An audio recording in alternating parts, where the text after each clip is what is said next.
Welcome to my new blog. आज हामी बुटोलदेखि Basantapur cable car हुँदै बसन्तपुर आएका छौँ। कामाख्या मन्दिर को दर्शन गर्नको लागि बिहान आउनुपर्ने हो हामी। कारणवश परिस्थितिका यो यसको कारणले गर्दाखेरि हाम्रो साँझ आउनुपर्ने भएकोले साँझ आइयो।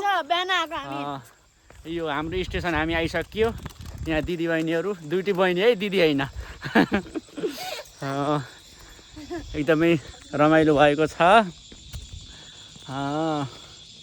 कामाख्या मन्दिरमा को माता अरे? कामाख्या माता खान्न मैले।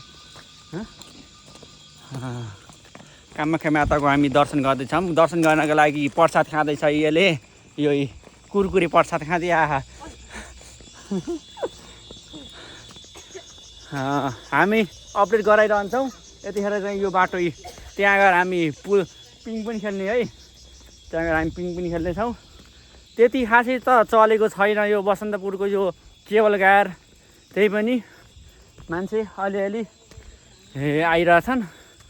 एकदमै आउन मन लागिरहेको थियो धेरै समयमा।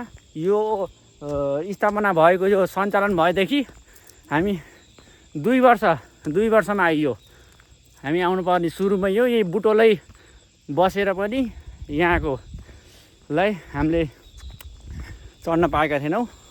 ल अब हामी चाहिँ यहाँ यो पिङ खेल्दैछौँ। एकदमै हामीले तिज बेला घर पनि खेल्थ्यौँ धेरै। र बाँकी कुरा अब हामी अपडेट गराउँदै जान्छौँ है।